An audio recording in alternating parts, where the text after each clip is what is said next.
أعوذ بالله من الشيطان الرجيم قل هذه سبيلي أدعو إلى الله على بصيرة أنا ومن اتبعني وسبحان الله وما أنا من المشركين.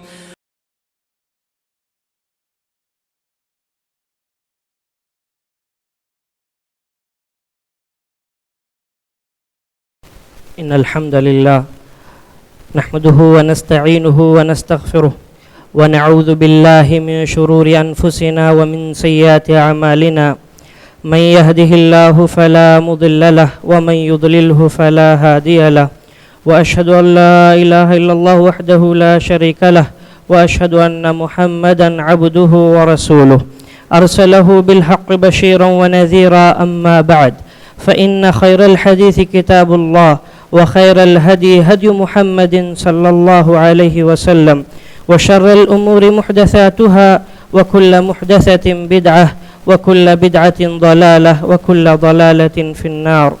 فأعوذ بالله السميع العليم من الشيطان الرجيم. بسم الله الرحمن الرحيم.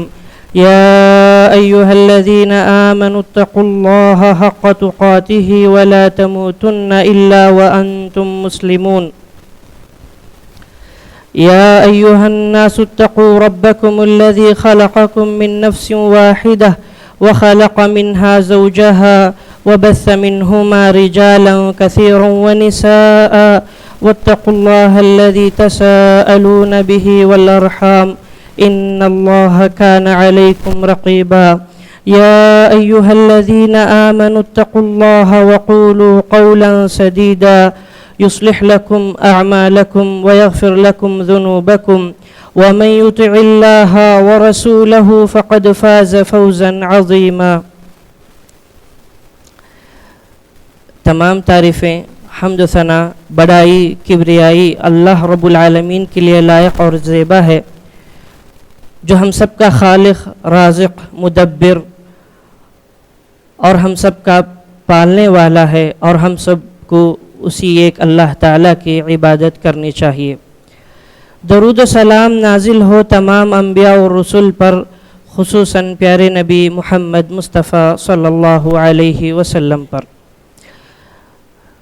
محترم سامعین، آج میں آپ لوگوں کے سامنے مصیبت اور آزمائش، اس کے کیا اسباب ہیں اور اس کا کیا حل ہے، اس سلسلے میں آپ کے سامنے چند باتیں رکھنے کی کوشش کروں گا. یہ ہم سب جانتے ہیں کہ انسان کی زندگی ہمیشہ ایک جیسی نہیں ہوتی ہے. انسان کی زندگی میں اتار چڑھاؤ ہوتا ہے، انسان کی زندگی میں خوشحالی ہوتی ہے تو کبھی کبھار اس کو آزمائش، مصیبت اور تکلیف کا سامنا کرنا پڑتا ہے. یہ آزمائشیں، یہ مصیبتیں اللہ تعالیٰ کے قانون کے تحت ہوتی ہیں. یہ نظام ربانی ہے، قانون الہی ہے کہ یہ ہو کر رہے گا. مصیبتیں، آزمائشیں یہ دنیا میں ہر ایک پر آ کر رہیں گی. ہم اور آپ جانتے ہیں کہ کوئی نہ کوئی انسان کو کسی نہ کسی طریقے سے کچھ نہ کچھ مصیبتیں، تکلیفیں لاحق ہوتی ہیں. یہ کیوں ہوتی ہیں؟ یہ اللہ تعالیٰ کا قانون ہے. اللہ تعالیٰ کے قانون کے تحت اس کو مصیبتیں اور آزمائشیں لاحق ہوتی ہیں. یہ آزمائش، یہ مصیبت انسانوں کے لیے ایک امتحان ہے. اللہ تعالیٰ نے سورۃ العنکبوت میں فرمایا، الف لام میم احسب الناس ان یترکوا ان یقولوا آمنا وهم لا یفتنون. کیا لوگوں نے یہ گمان کر لیا ہے کہ انہیں یوں ہی چھوڑ دیا جائے گا ان کے ایمان لانے کے بعد؟ جب آدمی یہ کہہ دے کہ آمنا، ہم ایمان لائے ہیں، تو اس کے بعد کیا ان لوگوں کو یوں ہی چھوڑ دیا جائے گا؟ وَهُمْ لَا يُفْتَنُونَ، کیا ان لوگوں کو آزمائش نہیں آئے گی؟ کیا ان لوگوں کا امتحان نہیں لیا جائے گا؟ یعنی یہ بات معلوم ہوتی ہے کہ ایمان لانے کے بعد لوگوں کو آزمائشیں آئیں گی، لوگوں کو مصیبتیں آئیں گی. اللہ تعالیٰ نے اس آیت کے بعد فرمایا، وَلَقَدْ فَتَنَّ الَّذِينَ مِن قَبْلِهِمْ، تحقیق کہ ہم نے، یقینی طور پر ہم نے ان سے پہلے لوگوں کو آزمایا. کیوں آزماتا ہے اللہ تعالیٰ؟ فَلَيَعْلَمَنَّ اللَّهُ الَّذِينَ صَدَقُوا وَلَيَعْلَمَنَّ الْكَاذِبِينَ. آزمائش میں کیوں مبتلا کرتا ہے؟ تاکہ اللہ تعالیٰ جان لے کہ کون سچا ہے اور اللہ تعالیٰ جان لے کہ کون جھوٹا ہے۔ ایمان لاتا ہے تو ایمان لانے کے بعد کون اس ایمان لانے کے بعد قائم رہا اور کون اسلام سے مکر گیا، یہ اللہ تعالیٰ جاننا چاہتا ہے۔ اس لیے اللہ تعالیٰ انسانوں کو مشکلات میں، آزمائش میں ڈالتا ہے۔ صرف اتنا ہی نہیں، اللہ تعالیٰ نے سورۃ البقرہ میں کہا وَلَنَبْلُوَنَّكُمْ، ہم یقیناً تمہیں آزمائیں گے، بِشَيْءٍ مِّنَ الْجُوعِ وَلَنَبْلُوَنَّكُمْ بِشَيْءٍ مِّنَ الْخَوْفِ وَالْجُوعِ وَنَقْصٍ مِّنَ الْأَمْوَالِ وَالْأَنفُسِ وَالثَّمَرَاتِ وَبَشِّرِ الصَّابِرِينَ، ہم تمہیں ضرور آزمائیں گے، کسی نہ کسی چیز کے ذریعے سے ہم تمہیں آزمائیں گے۔ من الخوف، کبھی کبھار تمہیں آزمائیں گے دشمن کے ڈر دلا کر، کبھی کبھار تمہیں آزمایا جائے گا دشمن کے ڈر کے سبب میں۔ والجوع، اور کبھی کبھار تمہیں آزمایا جائے گا بھوک کی تکلیف میں مبتلا کر کر۔ ونقص من الاموال والانفس، اور کبھی کبھار تمہیں آزمایا جائے گا تمہارے مالوں میں کمی کر کے، اور کبھی کبھار آزمایا اس طرح سے بھی جائے گا کہ تمہارے قرابت دار، تمہارے رشتہ داروں میں سے کسی کو موت دے کر بھی اللہ تعالیٰ آزمائے گا۔ والثمرات، کبھی کبھار اللہ تعالیٰ پھلوں میں کمی کر کر، کھیتیوں کو اجاڑ کر بھی تمہیں آزمائے گا۔ وبشر الصابرین، خوشخبری ہے صبر کرنے والوں کے لیے، نعمتیں ہیں صبر کرنے والوں کے لیے۔ محترم سامعین، مجھے اور آپ کو سمجھنے کی بات یہ ہے کہ اللہ تعالیٰ مجھے اور آپ کو کسی نہ کسی طریقے سے، کسی نہ کسی شکل میں ضرور بضرور آزماتا ہے۔ ہمیں کرنا کیا چاہیے؟ ہمیں اس پر صبر کرنا چاہیے۔ یہ بتانا مقصود یہ ہے کہ انسان کو دنیاوی زندگی میں آزمائشیں، مصیبتوں سے گزرنا ہی پڑے گا۔ صرف اتنا ہی نہیں کہ اللہ تعالیٰ جہاں بدحالیاں اور مصیبتوں سے آزماتا ہے، وہیں اللہ تعالیٰ نعمتیں دے کر خوشحالی کے ذریعے سے بھی آزماتا ہے۔ اللہ تعالیٰ نے فرمایا کل نفس ذائقۃ الموت، ہر نفس کو موت کا مزہ چکھنا ہے۔ وَنَبْلُوكُمْ بِالشَّرِّ وَالْخَيْرِ فِتْنَةً وَإِلَيْنَا تُرْجَعُونَ، ہم تمہیں آزمائیں گے، شر کے ذریعے سے بھی، خیر کے ذریعے سے بھی، بدحالی کے ذریعے سے بھی، خوشحالی کے ذریعے سے بھی، نعمتیں دے کر بھی ہم تمہیں آزمائیں گے، نعمتیں چھین کر بھی ہم تمہیں آزمائیں گے۔ وَإِلَيْنَا تُرْجَعُونَ، اور تم ہمارے ہی طرف لوٹائے جاؤ گے۔ مجھے اور آپ کو اللہ کی طرف ہی لوٹنا ہے۔ ہمیں یہ آزمائشیں بھی اللہ ہی کے جانب سے آتی ہیں تاکہ ہم اس میں کامیاب ہوں۔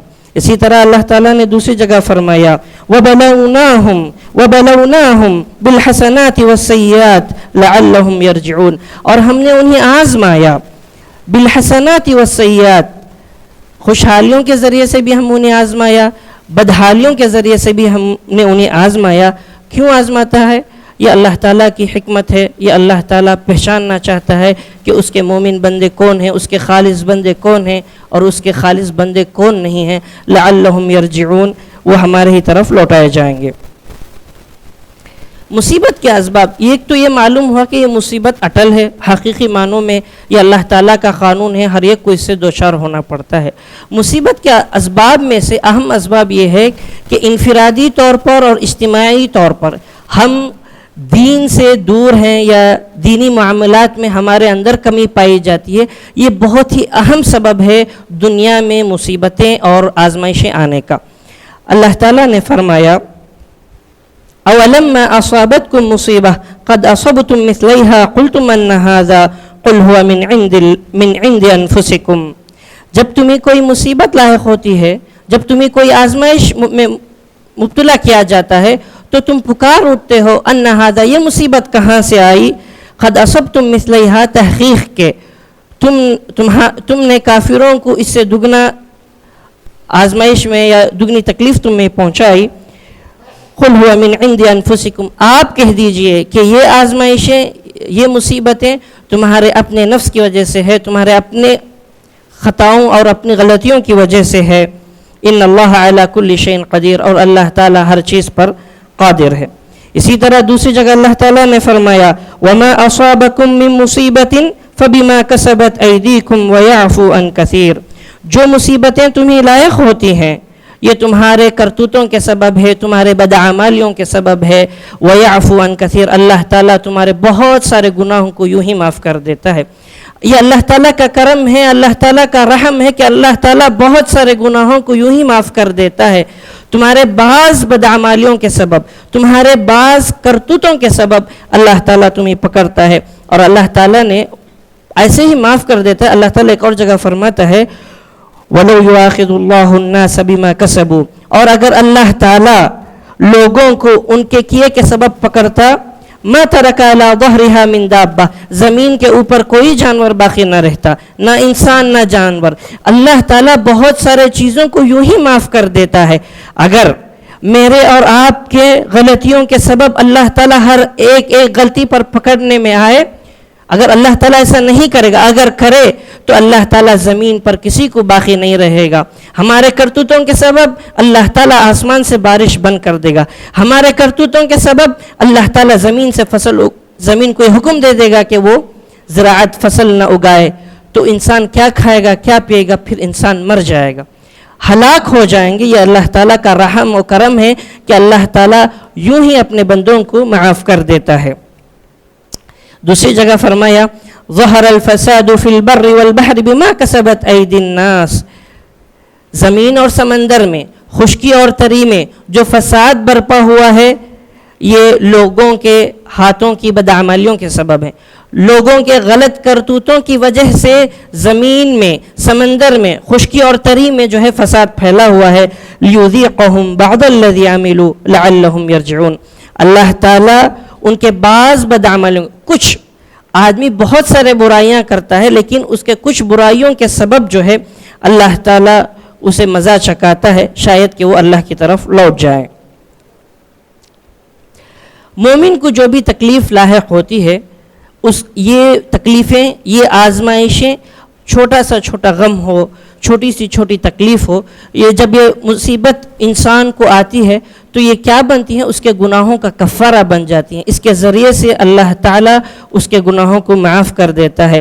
عن ابی ہریرہ رضی اللہ تعالی عنہ قال قال رسول اللہ صلی اللہ علیہ وسلم، ابو ہریرہ رضی اللہ تعالیٰ عنہ کہتے ہیں کہ اللہ کے رسول صلی اللہ علیہ وسلم نے فرمایا ما یصیب المسلم من نصب ولا وصب ولا ہم ولا حزن ولا اذن ولا غم، مسلمان کو جو بھی تکلیف، کسی بھی قسم کی تکلیف لاحق ہوتی ہے، چاہے وہ غم ہو، پریشانی ہو، کوئی تکلیف ہو، حتی الشوکہ یشاکہا، یہاں تک کہ ایک مومن کو، ایک مسلمان بندے کو کانٹا چبھتا ہے تو اس کی الا کفر اللہ بہا من خطایاہ، اللہ تعالیٰ اس کانٹے چبھنے کے ذریعے جو مسلم بندے کو تکلیف ہوتی ہے اس کے ذریعے سے بھی اللہ تعالیٰ مسلمان کے گناہوں کو معاف کر دیتا ہے۔ مجھے اور آپ کو کوئی بھی آزمائش، کوئی بھی مصیبت لاحق ہوتی ہے تو مجھے اور آپ کو صبر کے ساتھ کام لینا چاہیے، اور ہمیں یہ اللہ تعالیٰ کے پاس اجر طلب کرنا چاہیے کہ اللہ تعالیٰ ان مصیبت کے ذریعے، اس تکلیف کے ذریعے سے اللہ تعالیٰ میرے اور آپ کے گناہوں کو معاف کر دیتا ہے۔ یہ مصیبتیں، یہ آزمائشیں صرف انسانوں کے لیے نہیں بلکہ انبیاء علیہ السلام کے لیے بھی آزمائشیں آئیں، وہ بھی آزمائشوں کا سامنا، وہ بھی مصیبتوں کا سامنا کرنا پڑا۔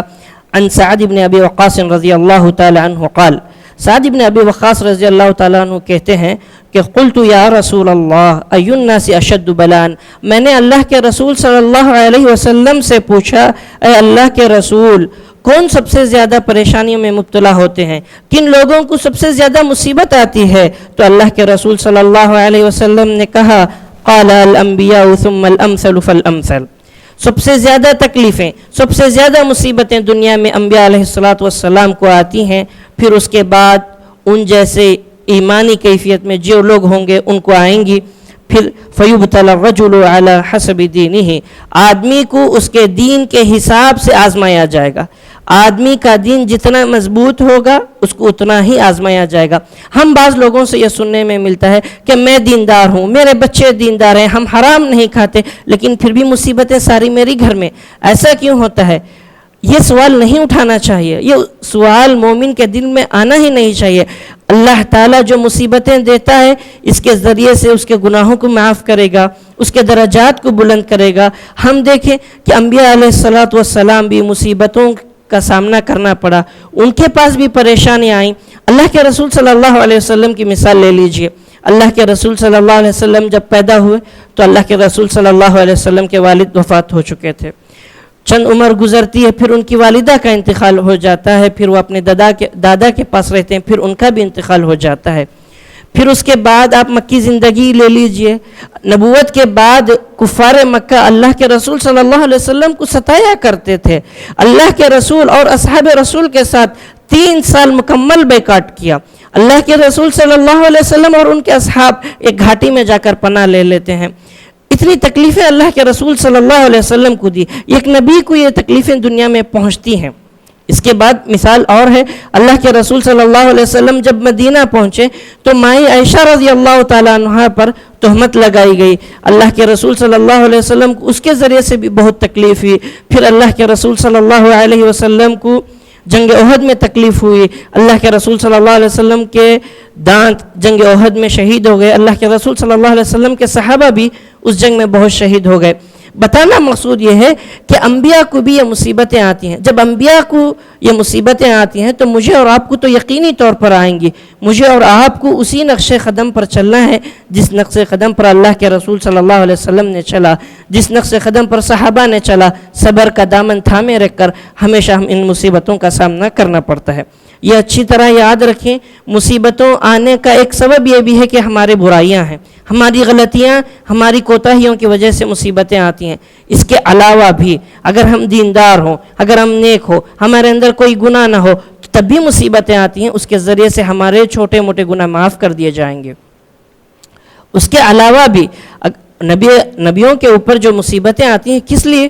ان کا درجات بلند کرنے کے لیے، ان قیامت کے دن ان کے منزلات بلند ہوں گے، اس لیے اللہ تعالیٰ ہر ایک کو آزماتا ہے۔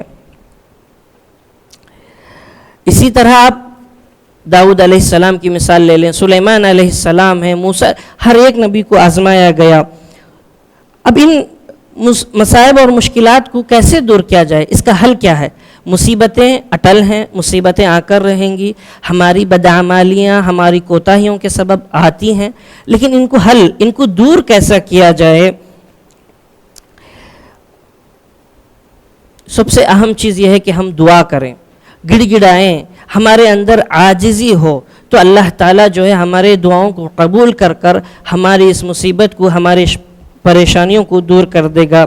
اللہ تعالیٰ نے کہا فلولا اذ جاءہم بأسنا تضرعوا، ایسا کیوں نہیں ہوا جب ان پر کوئی مصیبت لاحق ہوتی ہے تو وہ عاجزی اختیار کرتے ہیں؟ ایسا کیوں نہیں ہوا؟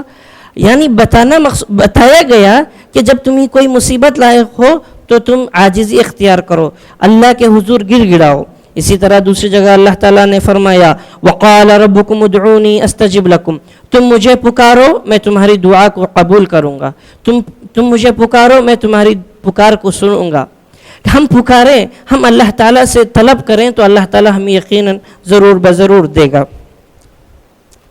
اللہ کے رسول صلی اللہ علیہ وسلم اپنی زندگی میں صحابہ کو اس کی تعلیم دیتے تھے کہ مصیبت کے وقت ہمیں دعاؤں کا اہتمام کرنا چاہیے۔ انس بن مالک رضی اللہ تعالیٰ عنہ کہتے ہیں کان النبی صلی اللہ علیہ وسلم اذا کربہ امر قال یا حی یا قیوم برحمتک استغیث، جب نبی کریم صلی اللہ علیہ وسلم پر کوئی مشکل لاحق ہوتی تو اللہ کے رسول صلی اللہ علیہ وسلم کہتے یا حی یا قیوم برحمتک استغیث، یا حی ہمیشہ زندہ رہنے والے، ہمیشہ قائم رہنے والے، برحمتک استغیث تیری رحمت کا واسطہ دے کر میں تجھ سے مدد طلب کرتا ہوں۔ اسی طرح کی ایک روایت عبداللہ ابن مسعود رضی اللہ تعالیٰ عنہ سے بھی روایت ہے اذا نزل به ہم او غم، جب نبی کریم صلی اللہ علیہ وسلم پر کوئی غم کی بات، کوئی رنج کی بات، کوئی تکلیف لاحق ہوتی تو اللہ کے رسول صلی اللہ علیہ وسلم یہی دعا پڑھتے یا حی یا قیوم برحمتک استغیث۔ اس کے علاوہ بھی آپ جانتے ہیں کہ یونس علیہ السلام کو جب مچھلی نے نگل لیا تھا تو یونس علیہ السلام کیا دعا کرتے تھے لا الہ الا انت سبحانک انی کنت من الظالمین، اللہ کے سوا کوئی معبود برحق نہیں ہے، اے اللہ تیری ذات پاک ہے، یقیناً میں ظالموں میں سے ہوں۔ اگر اللہ کے رسول صلی اللہ علیہ وسلم نے فرمایا اگر کسی کو تکلیف لاحق ہو یہ دعا پڑھے تو اللہ تعالیٰ اس سے اس مصیبت کو ہٹا دے گا، اس آزمائش سے نکال دے گا۔ ایک بہت اہم روایت ہے ان ام سلمہ رضی اللہ تعالیٰ عنہ، ام سلمہ رضی اللہ تعالیٰ عنہ بیان کرتی ہیں میں نے نبی کریم صلی اللہ علیہ وسلم سے سنا ما من عبد تصیبہ مصیبہ، آدمی کو جب کوئی بھی مصیبت لاحق ہوتی ہے تو وہ یہ کہے انا للہ و انا الیہ راجعون، ہم اللہ کے لیے ہیں اور ہم سب کو اللہ کی طرف لوٹنا ہے. اللہم اجرنی فی مصیبتی واخلف لی خیرا منہا، اے اللہ ہماری اس مصیبت میں تو ہماری مدد کر اور ہمیں اس سے بہتر اچھا بدلہ دے.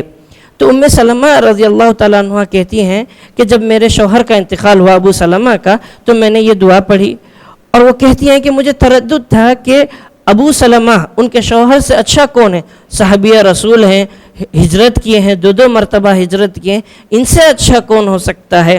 بعد میں ان کو اللہ کے رسول صلی اللہ علیہ وسلم نے نکاح کا پیغام دیتا ہے اور یہ پھر اللہ کے رسول صلی اللہ علیہ وسلم کی زوجیت میں آ جاتی ہیں.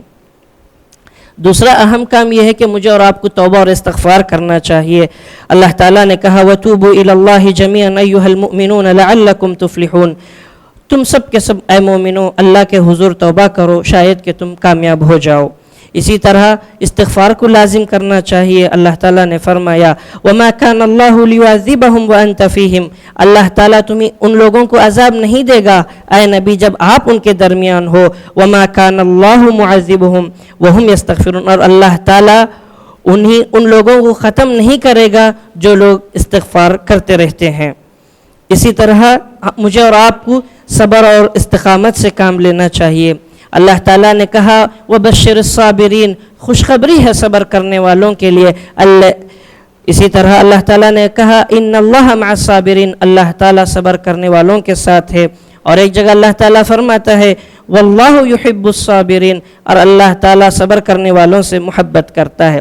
لقمان علیہ السلام اپنے بیٹے کو وصیت کرتے کہتے ہیں وَاصْبِرْ عَلَى مَا أَصَابَكَ إِنَّ ذَلِكَ مِنْ عَزْمِ الْأُمُورِ، اے میرے بیٹے تم صبر کرنا، جو تمہیں مصیبت لاحق ہو اس پر تم صبر کو لازم پکڑنا.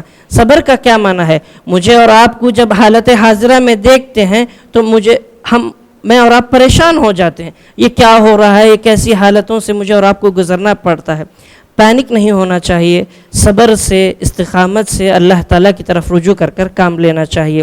اللہ تعالیٰ سورہ آل عمران کے آخر میں کہتا ہے یا ایھا الذین آمنوا اصبروا وصابروا ورابطوا واتقوا اللہ لعلکم تفلحون، اے لوگو جو ایمان لائے ہو صبر کرو، آپس میں ایک دوسرے کو صبر کی وصیت کرو، ورابطوا جنگ کے لیے تیار رہو، واتقوا اللہ لعلکم ترحمون اللہ تعالیٰ کا تقوی اختیار کرو، واتقوا اللہ لعلکم تفلحون اللہ تعالیٰ کا تقوی اختیار کرو تاکہ تم کامیاب ہو جاؤ. بہت سارے مجھے اور آپ کو کام بتائے گئے ہیں جیسے تقوی اختیار کریں، اللہ تعالیٰ کا تقوی اختیار کریں، نیک اعمال میں آگے بڑھیں، برے اعمال کو چھوڑیں. دیکھیے اللہ کے رسول صلی اللہ علیہ وسلم کے صحابہ، حضرت عمر رضی اللہ تعالیٰ عنہ کی خلافت تھی، اس وقت جو ہے طاعون امواس میں ایک پلیگ پھیل گیا تھا جس سے 25,000 لوگوں وفات پاتے ہیں، شہید ہوتے ہیں. مجھے اور آپ کو یہ تعلیم ہے کہ یہ مصیبتیں وبائیں ہمارے درمیان آئیں گی، آتی رہیں گی. مجھے اور آپ کو جو کام کرنا ہے وہ یہ کہ اللہ تعالیٰ کی طرف ہم حقیقی معنوں میں رجوع کریں، توبہ اور استغفار کو لازم کریں. جو قوم استغفار کرتی ہے اللہ تعالیٰ ایسی قوم کو ہلاک نہیں کرے گا، یہ اللہ تعالیٰ کا وعدہ ہے. مجھے اور آپ کو توبہ اور استغفار، اللہ تعالیٰ کا تقوی، اللہ تعالیٰ کا ڈر، اللہ تعالیٰ سے محبت، ان سب دینی امور کو مجھے اور آپ کو لازم پکڑنا چاہیے. آخر میں ایک حدیث بتا کر اپنی بات کو ختم کرنا چاہتا ہوں. ان عائشہ رضی اللہ تعالیٰ عنہ وہ کہتی ہیں عائشہ رضی اللہ تعالیٰ عنہ میں نے رسول اکرم صلی اللہ علیہ وسلم سے طاعون کے سلسلے میں پوچھا، نبی کریم صلی اللہ علیہ وسلم نے مجھے خبر دیا انہو کان عذابا کہ وہ عذاب ہے اللہ تعالیٰ جس قوم میں چاہتا ہے بھیجتا ہے. فجعلہ رحمتا للمؤمنین، یہ طاعون یہ وبائیں رحمت ہیں کن کے لیے؟ مومنین کے لیے. جب کسی جگہ طاعون واقع ہو جائے تو تم اسی جگہ رہنا، صبر کرتے ہوئے رہنا، اور تم اس بات کو یقین رکھ لینا کہ اللہ تعالیٰ نے جو تمہارے حق میں لکھا ہے وہی تمہیں ہو کر رہے گا. الا کان لہ مثل اجر الشہید، اگر ایسے حالت میں آپ کی موت آئی، صبر کرتے رہے، اسی جگہ پر آپ باقی رہے، اگر آپ کو موت آ جائے تو آپ کو ایک شہید کے برابر کا ثواب اور اجر ملے گا. اور مجھے اور آپ کو توکل اختیار کرنا چاہیے. ہم اللہ تعالیٰ پر کلی طور پر بھروسہ کریں. بھروسہ کا معنی یہی ہے کہ اسباب جو ہمارے اختیار میں ہیں، ہمارے ہاتھوں میں ہیں، ان اسباب کو اپنا کر ہم اللہ تعالیٰ کے حوالے اپنے پورے معاملات کو کر دیں. تو مجھے اور آپ کو توکل، استقامت، صبر اور رجوع الی اللہ کے ساتھ کام لینا چاہیے. اللہ تعالیٰ ہم سب کو مصیبتوں وباؤں سے حفاظت کرے. اقول قولی ھذا استغفر اللہ لی ولکم ولسائر المسلمین واستغفروہ انہ هو الغفور الرحیم.